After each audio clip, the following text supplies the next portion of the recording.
प्यारे बच्चों, क्लास 6 जो कि हिंदी के स्टूडेंट हैं, अभी हाफ ईयरली एग्ज़ाम यानी मिड टर्म एग्ज़ाम शुरू है। तो उससे पहले मैं एक एनडीए पुणे जो अर्धवार्षिक परीक्षा 2018-19 का पेपर है हिंदी का, उसके बारे में मैं बता रहा हूँ। आपका भी सेम पैटर्न यही रहेगा। अंतर ये है कि ये हिंदी जो है 80 मार्क्स का है, आपका जो हाफ ईयरली जो है वो 60 मार्क्स का है, क्योंकि कई बार बदलते भी रहता है कि इतने का है, इतने नंबर का है, इस तरह से। तो देखिए, सबसे पहले क्या होगा मैं आपको बता दूं कि किस तरह से प्रश्न आएंगे। पहला जो प्रश्न होगा आपका खंड क का, वह 5 नंबर का होगा और वह आएगा कहाँ से? तो बाहर से कोई पैसेज देगा, एक गद्यांश देगा। उस गद्यांश में पढ़ करके उसी में से उत्तर लिखना होता है। उसको अच्छे ढंग से समझ लेंगे तो बिल्कुल आपका 5 में 5 नंबर आता है। एक छोटा उदाहरण जैसा कि इस प्रश्न पत्र में दिया है, इतना छोटा आपका नहीं रहेगा, थोड़ा बड़ा रहेगा, लेकिन उसी में से प्रश्न उत्तर करना रहता है। एक आधार ये है कि किस तरह से आता है। देखिए, ये अबुल फकीर जैनुला अब्दीन अब्दुल कलाम भारतीय गणतंत्र के 11वें राष्ट्रपति थे। उनकी उपलब्धियों का कारण उन्हें मिसाइल मैन भी कहा जाता है। उनका जन्म 15 अक्टूबर 1931 को धनुषकोटी गांव में एक मध्यम वर्ग मुस्लिम परिवार में हुआ था। उनके पिता कैसे थे? तो एक साधारण, किंतु उनके पिता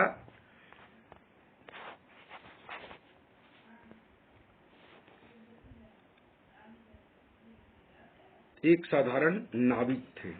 अब प्रश्न देखिए, डॉक्टर कलाम का पूरा नाम क्या है? तो बस यही जो ऊपर लिखा हुआ है, अबुल फकीर ये जैनुल्ला अब्दीन अब्दुल कलाम, यही नाम लिख देना है। फिर दूसरा कह रहा है कि भारतीय गणतंत्र के 11वें राष्ट्रपति कौन थे? तो अब्दुल कलाम आजाद थे, ये लिख देंगे। तीसरा प्रश्न है, डॉक्टर कलाम का जन्म कब और कहाँ हुआ था? तो डॉक्टर कलाम का जन्म 15 अक्टूबर 1931 यानी 1931 कहाँ हुआ था? तो धनुषकोटी गांव में हुआ था। तो कलाम के पिता क्या करते? डॉक्टर कलाम के पिता क्या करते थे? तो एक नाविक थे, नाव चलाने वाले, सीप पर। तो और डॉक्टर कलाम को मिसाइल मैन क्यों कहा जाता है? क्योंकि उनकी उपलब्धियों के कारण उनको मिसाइल मैन कहा जाता है, क्योंकि बहुत सारे मिसाइल का निर्माण उस समय ज्यादा हुआ था और उसमें काफी ये सहयोग किए थे, इसलिए इनको मिसाइल मैन कहा जाता है। तो इस तरह से 5 नंबर आसानी से आप ले सकते हैं, कोई कठिन चीज नहीं है। हिंदी भी आजकल बहुत आसान हो गया है।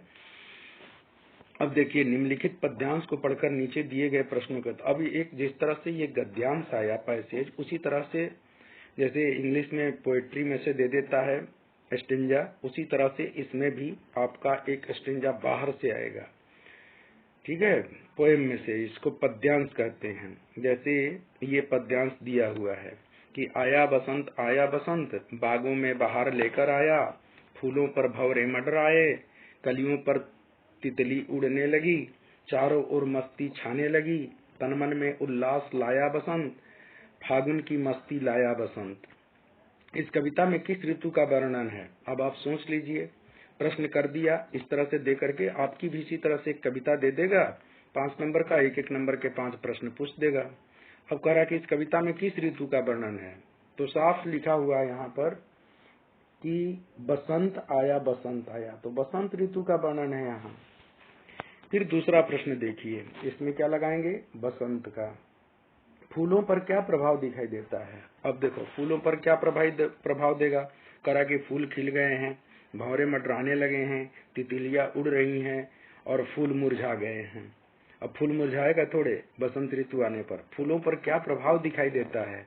तो देखो ऊपर लिखा हुआ है कि बागों में बहार लेकर आया। बागों में बहार लेकर आया, तो ये तो इसमें है नहीं। तो फिर हम आगे देखेंगे। फूलों पर भंवरे मंडराए, कलियों पर तितली उड़ने लगी, चारों ओर मस्ती छाने लगी, तनमन में उल्लास लाया बसंत। अब फूलों पर क्या प्रभाव दिखाई देता है? फूलों पर क्या प्रभाव दिखाई देता है? तो फूलों पर भंवरे मंडराए लिखा है ना, फूलों पर भंवरे मंडराए, तो ये हो जाएगा भंवरे मंडराने लगे, ये उत्तर हो जाएगा, क्योंकि उसी में से सब देख देख करके लिखना है। फिर कह रहा तितलियां कहाँ उड़ रही हैं। अब देखिए यहाँ पर तितली को देखेंगे कि कलियों पर तितली उड़ने लगी, तो कलियों पर, तो ये यहाँ पर आ जाएगा तितलियां कहाँ उड़ने लगी, तो कलियों पर उड़ने लगी, ये आंसर हो जाएगा। फिर हम आगे चलते हैं, देखते हैं इस कविता में किस महीने का वर्णन है। तो देखिए कौन सा महीने का वर्णन है, इसमें लिखा हुआ है ये तनमन में उल्लास लाया बसंत, फाल्गुन की मस्ती लाया बसंत। तो फागुन का महीना है ये। तो फागुन के महीने में वहां पर इस कविता में किस महीने का वर्णन है, तो बैसाख, चैत्र, फाल्गुन, बैसाख, माघ, तो फाल्गुन का वर्णन है, यानी फगुआ का, जिसमें होली खेलते हैं हम लोग। फागुन की मस्ती किस ऋतु में होती है? अब देखिए फाल्गुन जो महीना आता है वह किस ऋतु में आती है, तो ये बसंत ऋतु में, क्योंकि बसंत का ही वर्णन है इसमें, तो बसंत ऋतु में ही आएगा। इस तरह से आपका 5, 5, 10 में 10 नंबर ला सकते हैं। अब देखते हैं क्वेश्चन नंबर 3। इसमें क्या कह रहा है, निम्न शब्दों के अर्थभेद बताना है। अब देखिए अर्थभेद में क्या अंतर है। अर्थभेद में क्या होता है कि जैसे चंगा और अंट संट। चंगा का अर्थ क्या होता है जानते हैं आप लोग, जिसको इंग्लिश में हम क्या बोलते हैं, गेट वेल। चंगा, चंगा होना, चंगा मतलब स्वस्थ, तंदुरुस्त होना को चंगा कहते हैं। तो मैं कहूं कि इन निम्न शब्दों के अर्थभेद बताना है, तो चंगा से एक वाक्य बना देना है, अंट संट से भी वाक्य बना देना है। तो जैसे चंगा से वाक्य बनाना होगा तो हम साधारण बना लेंगे, जैसे वह बीमारी के बाद अब चंगा हो गया है, यानी स्वस्थ हो गया है। अंट संट, देखो रात में अंट संट खाने से तबीयत बिगड़ जाती है, तो ये अंट संट का बन गया। तो इसमें अर्थभेद करने में कोई दिक्कत नहीं है, आराम से हम बना सकते हैं। अंट संट मतलब बेकार चीजें। इसी तरह से देखिए बेटा ख, जिसमें लिखा है निम्न मुहावरों का वाक्य में प्रयोग करना है। अब जैसे दिया है कि नजर पड़ना। अब नजर पड़ना का अर्थ क्या होता है, दिखाई देना, दिखाई पड़ना। नजर पड़ना मतलब दिखाई देना, दिखाई पड़ना। अब वाक्य बनाना जब होगा, ये वाक्य प्रयोग कर रहा है, तो वाक्य बनाने में क्या करते हैं बच्चे जानते हो, अर्थ से वाक्य बना देते हैं। यानी नजर पड़ने से दिखाई जो पड़ना, तो दिखाई देने से बना देते हैं, उससे नहीं बनाना है। नजर पड़ना उसमें वाक्य में होना चाहिए। उदाहरण के लिए जैसे मैं कहूँ कि अंधेरे में भी सर्प पर नजर पड़ गई, जैसे नजर पड़ना जो है तो नजर पड़ गई, मैं लिख दिया या बोल दिया। तो ऐसे ही आपको वाक्य बनाना है, उसके अर्थ से नहीं, ये मुहावरे से ही बनाना है। नजर पड़ना मतलब कि अंधेरे में भी सर्प पर नजर पड़ गई, तो ये नजर पड़ना। आप बच्चे क्या करते हैं, एग्जाम में लिखते हैं तो प्रश्नों पर नजर पड़ गई, हो गया। उत्तर चुनने के लिए उस पैसेज में से उत्तर पर नजर पड़ गई, तो ये नजर पड़ना मतलब दिखाई देना। हाथ लगना, हाथ लगना का मतलब होता है कुछ पाना, ठीक है। तो अब हाथ लगने से वाक्य बनाना है, तो पाने से नहीं अर्थ बनाना है। उदाहरण के लिए मैं कहूं कि हाथ लगना कि दरोगा द्वारा चोर को पकड़े जाने के बाद भी उसे कुछ हाथ नहीं लगा, यानी कुछ नहीं पाया। तो अब हाथ लगना से ही मैं वाक्य बनाया, ठीक है। तो उसके दरोगा द्वारा चोर को पकड़े जाने के बाद, यानी चोर को पकड़ भी लिया तो उसके पास से कुछ नहीं मिला, यानी हाथ में कुछ भी नहीं लगा। तो इस तरह से हुआ। तो इस तरह से वाक्य बना लेना है। निम्न शब्दों के उपसर्ग छांटना है। देखो बेटा इसमें उपसर्ग में क्या होता है, आगे वाला उपसर्ग मतलब उप मतलब आगे, समझ लेना। तो उप मतलब आगे जब होता है उपसर्ग, और प्रत्यय मतलब पीछे, प प, देखो प्रत्यय में प है, अब पीछे में भी प है, तो जब पीछे जुड़ा हुआ हो तो प्रत्यय, और उपसर्ग मतलब आगे। जैसे असफल में क्या है, अ उपसर्ग है, अनुचित में क्या है, अनु उपसर्ग है, अदृश्य में क्या है, अ है। तो इस तरह से जो आगे जुड़ा हुआ हो ना, मेन शब्द को छांट करके, जैसे सफल शब्द है और सफल में असफल हो गया तो अ के कारण उल्टा अर्थ हो गया, तो अ ही हमारा उपसर्ग हो गया।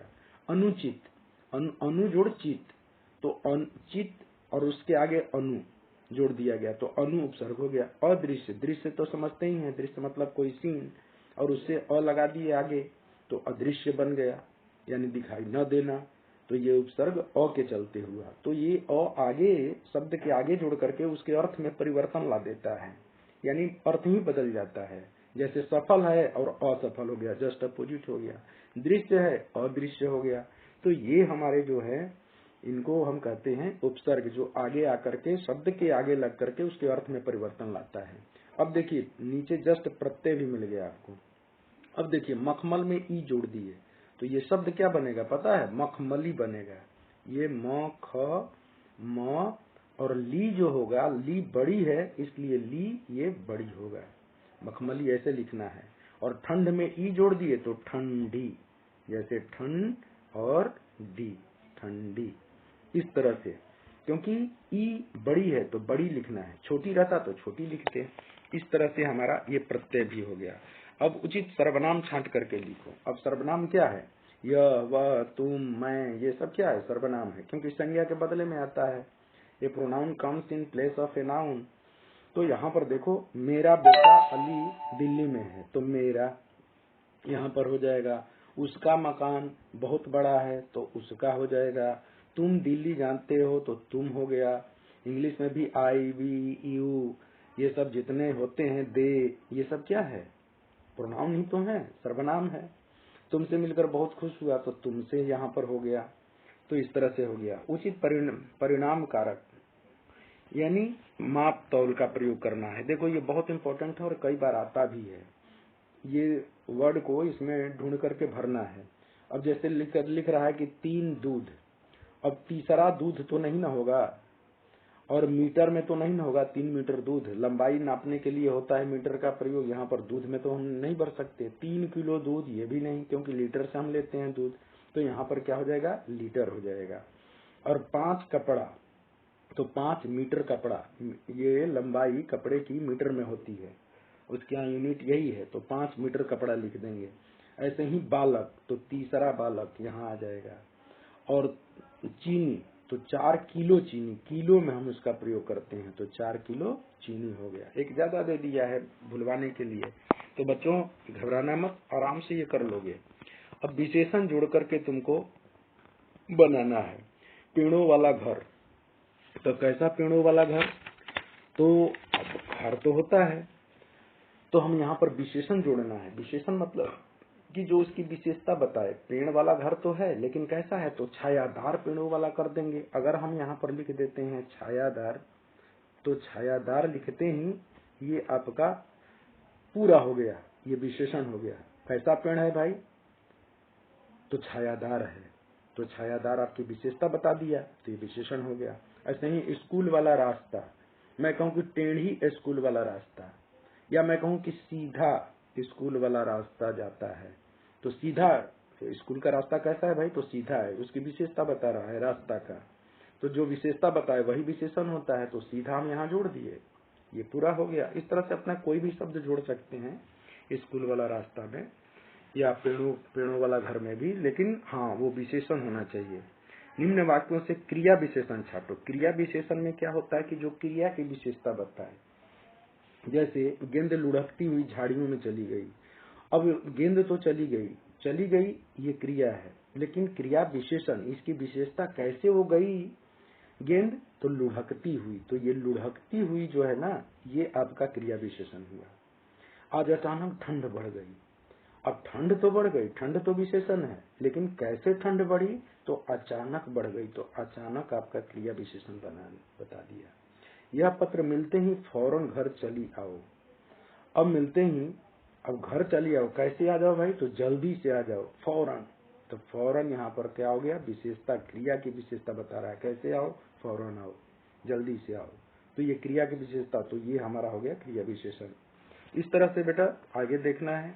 जैसे संधि विच्छेद लिखा हुआ है, संधि विच्छेद कीजिए। शिष्टाचारः, तो हम क्या करेंगे, शिष्ट जोड़ आचारः, ये चैप्टर है आपका, तो शिष्ट जोड़ आचारः लिख देंगे तो शिष्टाचारः बन गया।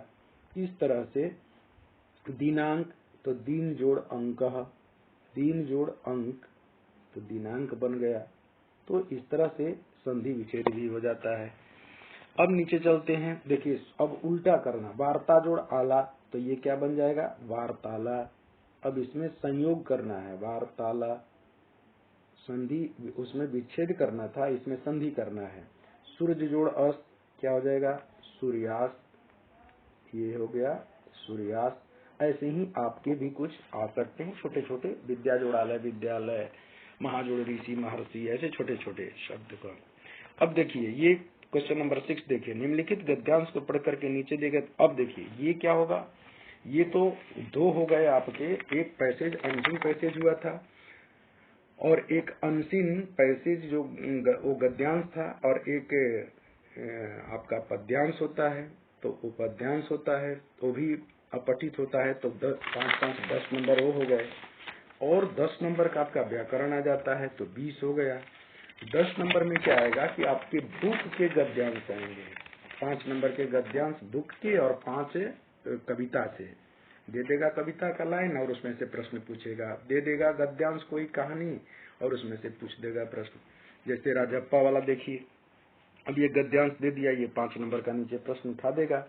राजप्पा के पापा दफ्तर चले गए थे, राजप्पा के घर के दरवाजे की सांकर खड़की तो उसे पुलिस आने का भय सताने लगा। इस तरह से राजप्पा एल्बम को लेकर के छिड़वाड़े की ओर भागा, बाथरूम में घुस करके दरवाजा बंद कर लिया। वह अंगीठी पर पानी गर्म हो रहा था, राजप्पा ने एल्बम को अंगीठी में डाल दिया, एल्बम जलने लगा, राजप्पा की आंखों में आंसू आ गए। अब पूछ रहा है कि राजप्पा के पापा कहाँ चले गए थे, स्कूल में, दफ्तर में, दुकान पर या होटल में। तो साफ लिखा है कि राजप्पा के पापा दफ्तर चले गए, तो इसमें दफ्तर हो जाएगा, कहाँ कठिन है, ये 5 नंबर आ जाएगा ऐसे ही। ये बुक का रहेगा, एक पैसेज देगा कहानी से। तो ये हो गया। राजप्पा को किसका भय सताने लगा, तो राजप्पा के घर के दरवाजे की सांकल खड़की जो उसे पुलिस को आने का भय सताने लगी, तो पुलिस का भय उसे सताने लगी, यहाँ पर लिखा है।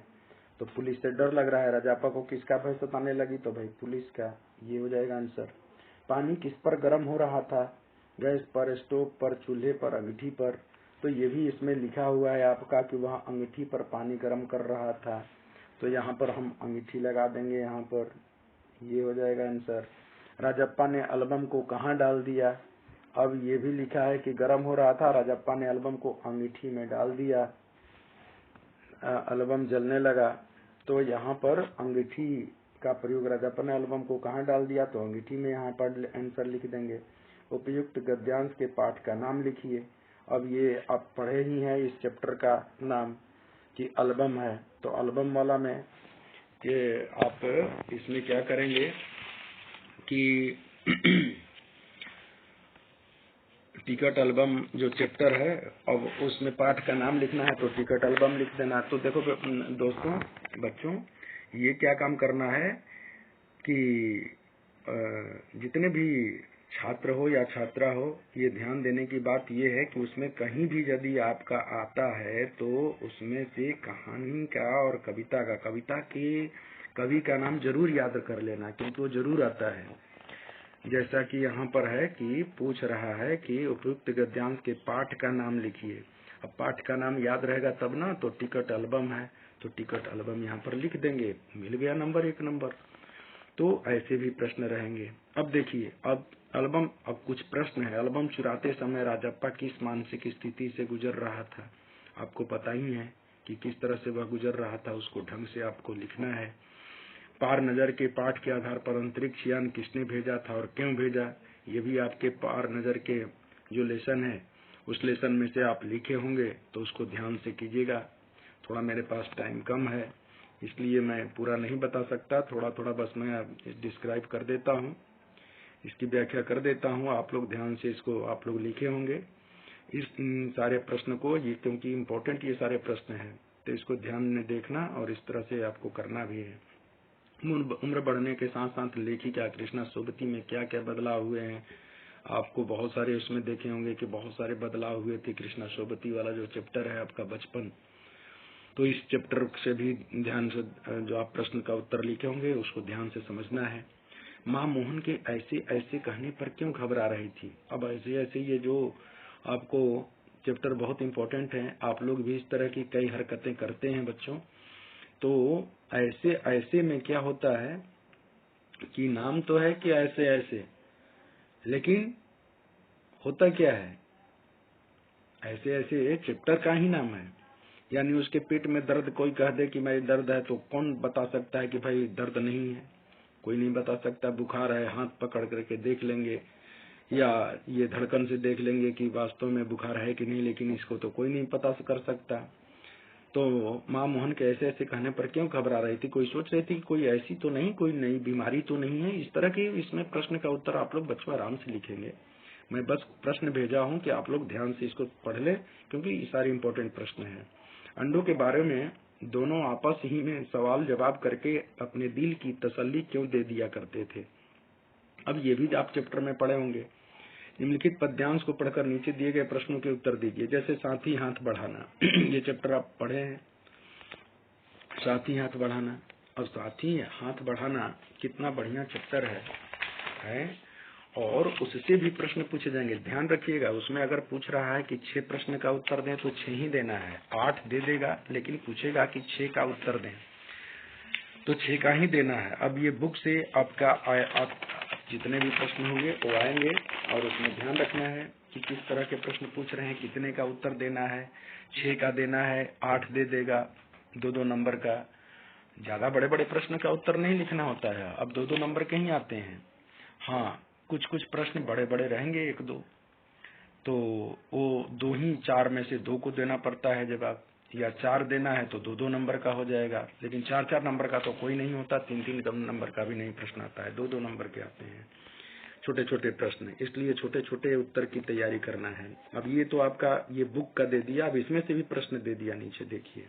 अब ये आपका दे दिया साथी हाथ बढ़ाना वाला। एक अकेला थक जाएगा, मिलकर बोझ उठाना, हम मेहनत वालों ने जब भी मिलकर कदम बढ़ाया। सागर ने रास्ता छोड़ा, पर्वत ने शीश झुकाया, फौलादी हैं सीने अपने, फौलादी हैं बाहें, हम चाहे तो चट्टानों में पैदा कर दे राहें। साथी हाथ बढ़ाना, यह गीत किसको संबोधित है, अब बताओ।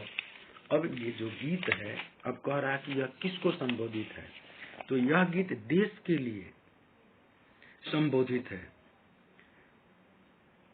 जो क्या करते हैं, तो कह रहा कि सोचने, देश के लिए सोचने और मेहनत करने की यह प्रेरणा देती है। गीत शक्ति एवं संगठन का प्रतीक है। मेहनत से जोश भरने के लिए यह गाया गया है गीत। तो इस तरह से आप इसका उत्तर दे सकते हैं। गीत किसको संबोधित है, देश को संबोधित है। वैसे नौजवानों के लिए जो इसमें ताकत और भुजाओं में बिजली कड़कती रहती है, यानी बहुत लोहे की ताकत होती है। सागर ने रास्ता छोड़ा, पर्वत ने शीश झुकाया। साहिर ने ऐसा क्यों कहा। साहिर ये कौन है, साहिर लुधियानवी, ये कवि हैं, इसके साथी हाथ बढ़ाना के कवि हैं। तो इनके कवि का भी नाम याद रखना है आपको, और कविता का भी नाम, क्योंकि पूछ देता है ये दे करके कि इसके कवि का नाम क्या है, इसके कविता का नाम क्या है। तो सागर ने रास्ता छोड़ा, पर्वत ने शीश झुकाया। साहिर ने ऐसा क्यों कहा, क्योंकि इसलिए कहा कि ऐसे नौजवानों में ताकत होती है कि ये सागर क्या, पर्वत भी शीश झुका लेते हैं। किसकी ताकत के बदौलत, आप लोग जानते होंगे कि जब लंका जाना था तो समुद्र को पार करने के लिए देखे थे कि हमारे इतिहास में ये सारी चीजें हैं कि जिसमें से वो पत्थर डाल डाल करके और उस पार जाने के लिए तुरंत बना लिए। तो शक्ति एवं संगठन से सब कुछ संभव है, क्योंकि यूनिटी इज स्ट्रेंथ, शक्ति ही में तो दम होता है। तो उसके लिए हमको क्या करना है कि एकता संगठन में इतनी शक्ति होती है कि बड़ी बड़ी रुकावटें भी क्या हो जाती हैं, अपनी रास्ता छोड़ करके हट जाती है। यानी संसार की ऊंची चोटी तक जाना, सोचिए कि संसार की सबसे ऊंची चोटी तक भी हम चढ़ गए हैं, समुद्र पार कर गए हैं। ये सब किसके बदौलत, ये इसी कविता के बदौलत साथ ही हाथ बढ़ाना। जब हम साथ किसी का देते हैं, सब मिलकर के काम करते हैं, तो बड़ी बड़ी मुसीबतें भी दूर हो जाती है। अब यहाँ पर नेक शब्द का अर्थ क्या है? नेक का अर्थ होता है भला, चाहे अच्छा। आप दोनों में से कोई अर्थ लिख सकते हैं। उपयुक्त पद्यांश के पाठ का नाम देखिए, पूछ दिया यहाँ पर, तो वही पाठ का नाम क्या आपको लिखना है कि साथ ही हाथ बढ़ाना। तो ये पद्यांश दे देगा और नीचे 5 प्रश्न इसी तरह से दे देंगे, 5 नंबर के हो जाएंगे। अब देखिए प्रश्न इस तरह से देगा, सीने और बाहों को फौलादी क्यों कहा है? फौलादी का अर्थ समझ लेना कि लोहे की ताकत जो होती है उसको फौलादी कहते हैं। तो हमारे इंडियन में सीने में और बाहों में, दोनों में ताकत होती है। बाहों के बदौलत हम किसी भी काम को अपने हाथों से करके उसे निपटा देते हैं, और सीने में ताकत होती है तो हम हमेशा आगे मंजिल की तरफ बढ़ते जाते हैं। तो ये फौलादी इसलिए कहा है कि हमारे अंदर लोहे की तरह, यानी एकदम डट करके मुकाबला करने की ताकत होती है, इसलिए सीने और बाहों को फौलादी कहा गया है। हमको बुद्धू ही निरा समझा है कहकर लड़की क्या कहना चाहती है? ओ चांद सी थोड़ी सी गपे में ये लड़की कहती है ना कि अरे आप मुझे, चंदा मामा आप मुझे बुद्धू ही समझे हैं क्या? ये पूछ रही है। हम लोग साधारण किसी से बात करते हैं, दोस्तों से बात करते हैं, लड़की लड़की से बात कर लेती है, लड़के लड़के से बात कर लेते हैं, उनके दोस्त होते हैं। लेकिन ये लड़की ऐसी है जो चांद को दोस्त बना ली है और कहती है कि हमको बुद्धू ही निरा समझा है। माने हम बुद्धू मतलब ज्ञानी नहीं है, बेकार ऐसा समझ रहे हैं हमको। क्यों? क्योंकि अब बताइए, आप बढ़ते हैं तो बढ़ते ही चले जाते हैं, घटते हैं तो घटते ही चले जाते हैं। तो ये क्या है भाई? ये मुझे बेकार समझ रहे हैं, मूर्ख समझ रहे हैं? बुद्धू मतलब मूर्ख समझ रहे हैं? ऐसे ही देखिए, यह मर्ज आपका अच्छा ही नहीं होने में समझ में नहीं आता। अब मर्ज मतलब बीमारी होती है। अब किसी की बीमारी घटते हो तो घटते चला जाए, बढ़ते हो तो बढ़ती चले जाए, तो कैसे पता चलेगा? जैसे मान ले कि चांदनी रात जब शुरू होती है तो बढ़ती बढ़ती बढ़ती बढ़ती है, पूर्णिमा तक बढ़ती ही चली जाती है, फिर घटती है तो घटती ही चली जाती है अमावस्या तक। तो कहने का मतलब ये अंधेरा अंधेरा और उजाला तो उजाला, ये कौन सी बीमारी है भाई आपकी? तो इस तरह से यही लड़की क्वेश्चन भी की है चंदा मामा से। तो इसका उत्तर इस रूप में लिखना है, कवि ने चिड़ियों को छोटी, संतोषी, मुंहबोली और गर्वीली चिड़िया क्यों कहा है? अब देखिए, चिड़ियों को कह रहा है कि छोटी चिड़ियों को छोटी, संतोषी, संतोषी इसलिए कहा है कि उसको थोड़ा संतोष हो जाता है, खा पी करके जूंगी के दाने को खा करके और संतोष हो जाती है। मुंहबोली है, थोड़ी सी ज्यादा चेंचे करती रहती है। गर्वीली है इसलिए कि वह ऐसे तैसे पानी नहीं पीना चाहती, वो नदी की पानी पीना चाहती है, जो बहते हुए जल है वहां जाकर के पीना चाहती है। तो थोड़ा गर्व भी अपने आप पर करती है, प्राइड ही है। अब चिड़ियों को किन किन चीजों से प्यार है? ये सब तो क्वेश्चन बिल्कुल आसान है, आप लोग पढ़े होंगे कि चिड़ियों को किन किन चीजों से प्यार है। तो अन्न से है, जल से है, जल यानी नदी से। और ये जीवन की क्या चीज, 3 चीज मुख्य आवश्यकताएं हैं, रोटी, कपड़ा और मकान। चिड़ियों के लिए भी यही चाहिए। रोटी क्या है उनका? अन्न है, तो अन्न से प्यार है। और जल से प्यार है, जल मतलब नदी। पानी के बिना थोड़े है रह सकता है आदमी, जब अन्न खाया तो ऊपर से पानी पीता है, तो अन्न से प्यार है। फिर पानी से प्यार है, पानी मतलब जल, नदी से। और विजन, विजन का अर्थ होता है जंगल, जंगल से भी प्यार है, क्योंकि वो ऐसे साधारण चिड़िया तो कहीं रह नहीं सकती है, जंगल में रहती है, अपने पूरे परिवार के साथ रहती है, उनका पूरा परिवार रहता है, वहाँ उनका मन लगता है, तो उनको जंगल से प्यार है, विजन से प्यार है, इन 3 चीजों से प्यार है। इस तरह से बच्चों आगे भी आप कर सकते हैं, ध्यान से देखिए। अब देखिए क्वेश्चन आता है आपका रामायण से, बाल राम कथा। अब बाल राम कथा में क्या है, कुछ कुछ प्रश्न ऐसे होते हैं जो कि बिल्कुल इजी होते हैं, और ये 2-2 नंबर के 5 दे दिए जाएंगे, 10 नंबर हो जाएगा। तो राजा दशरथ के कितने पुत्र थे? तो जानते ही हैं कि राजा दशरथ के 4 पुत्र थे, और उसमें से नाम लिखिए। तो नाम में तो जानते ही हैं, राम, लक्ष्मण, भरत और शत्रुघ्न, यही 4 नाम है। लिखने आना चाहिए बच्चों, एक बार घर पर प्रैक्टिस जरूर कर देना कि लक्ष्मण कैसे लिखते हैं, भरत तो ठीक है, शत्रुघ्न कैसे लिखते हैं, नहीं तो आप गलत कर लेंगे। फिर प्रश्न पूछा है सुमंत्र कौन थे? सुमंत्र महाराजा दशरथ के 8 मंत्रियों में सबसे मुख्य मंत्री थे, और राजा दशरथ हमेशा उसी से क्या करते थे, सारा काम करवाते थे, उन्हीं से सलाह लेते थे, इसलिए सुमंत्र ज्यादा प्रचलित थे। अंत में भरत ने राम से क्या प्रार्थना की? अंत में भरत ने राम से यह प्रार्थना की थी कि आप अयोध्या जरूर लौटेंगे, क्योंकि आपके बिना राजगद्दी सुनी रहेगी, मैं तो नहीं बैठ सकता। वापस लाने की जिद की थी। यही अंत में भरत ने राम से क्या प्रार्थना की थी? यही प्रार्थना की थी कि भैया आप जरूर वहां से लौटेंगे, क्योंकि यह राजगद्दी सुनी दिखाई देगी, आप जब आएंगे तभी वापस लाने की जिद की थी। यही प्रार्थना की थी कि आप जरूर आ जाइए और राजगद्दी आपके लिए खाली रहेगा, आपको ही बैठना है, मैं नहीं बैठ सकता। राम से मिलने के लिए भरत किस वन में गए थे? अब राम से मिलने के लिए भरत कहाँ चले गए थे? तो चित्रकूट में चले गए थे, चित्रकूट वन में। ठीक है, चित्रकूट लिखने आएगा ना? चलिए मैं एक लिख देता हूँ, चित्रकूट ऐसे लिखते हैं, चित्र लिखते ही हैं और कूट में कू बड़ी, कभी कूट छोटा मत लिख देना, इस तरह से। अब देखिए, अब एक लेटर आएगा आपका, अपने प्रधानाचार्य को स्थानांतरण पत्र के लिए प्रार्थना पत्र लिखिए, तो आराम से लिख सकते हैं। और नहीं तो डायलॉग के रूप में जैसे संवाद आ जाता है, तो संवाद सबसे आसान होता है बच्चों। संवाद में क्या होता है, दो मित्र अपना समझ लेना कि मैं और मेरे साथ कोई मित्र है, और उसकी बात जैसे मान ले कि वो कहा पूछ रहा है कि अरे भाई कल किस विषय की परीक्षा है? तो मैंने बोला कि भाई कल तो हिंदी की परीक्षा है, तो कैसा तुम्हारा पिछले पेपर कैसे गए थे? तो मैंने बताया कि भाई इस तरह के प्रश्न पत्र बहुत कठिन नहीं था, बहुत आसान था, लेकिन थोड़ा समय कम मुझे मिला। फिर प्रश्न करेगा वो हमसे फिर कि ये बताओ कि तुम कितने समय में कर लिए? तो मैंने बता दिया अपना टाइम कि भाई 1.5 घंटे में पूरा कर लिए, 2 घंटे में। तो फिर मैं ही उनसे प्रश्न पूछूंगा कि बताओ तुम कितने देर में किए? तो इस तरह से डायलॉग तो खाली लिखना रहता है, कुछ अपने मन से डायलॉग लिख दो। प्रार्थना ये लेटर से भी आसान होता है, तो डायलॉग वाला लिखने की कोशिश करना बच्चों, फुल में फुल मार्क्स मिलते हैं। अब देखिए एक आएगा आपको निबंध, जिसको अनुच्छेद कहते हैं, छोटा निबंध, ये 5 नंबर का आता है। इसमें क्या करना है, जैसे प्राचार्य के पास स्थानांतरण के ट्रांसफर के लिए प्रार्थना पत्र लिखा जाता है, ये 5 नंबर का है। ऊपर हम लोग लिखते ही हो, इंग्लिश में लिखते ही हो, रिस्पेक्टेड प्रिंसिपल सर, यानी श्रीमान सेवा में श्रीमान प्राचार्य महोदय। अब जो जैसा लिखता है लेटर, ये तुम लोगों को तो मालूम ही होगा, अपने स्कूल में किए होंगे।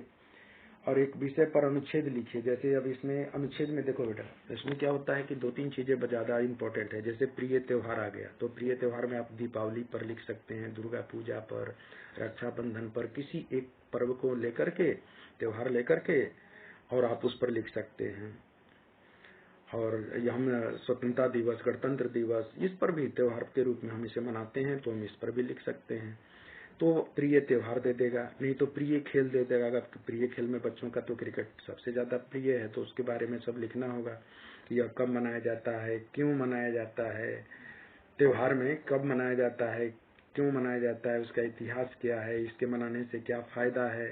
और अंत में निष्कर्ष लिखते हैं कि इससे हमको हानियां भी होती है, कि निष्कर्ष नहीं, उससे हानियां भी अगर होने वाली है तो हानियां भी लिख देंगे। या लास्ट में निष्कर्ष लिखते हैं कि हमारे अनुसार, यानी मेरे मन के अनुसार यह पर्व कैसा है। बस हो गया। उसी तरह से प्रिय खेल में अब ये खेल की शुरुआत, इतिहास लिखेंगे कि खेल की शुरुआत कब हुई। जैसे क्रिकेट की खेल की शुरुआत कब हुई, इसमें कितने खिलाड़ी होते हैं, मैदान कैसा होता है, उसमें कौन खिलाड़ी कहाँ पर खेलता है, किस तरह से हम जीतते हैं, कितने रन होते हैं, क्या अंपायर रहता है, ये सारी चीजें उसमें डाल देनी होती है।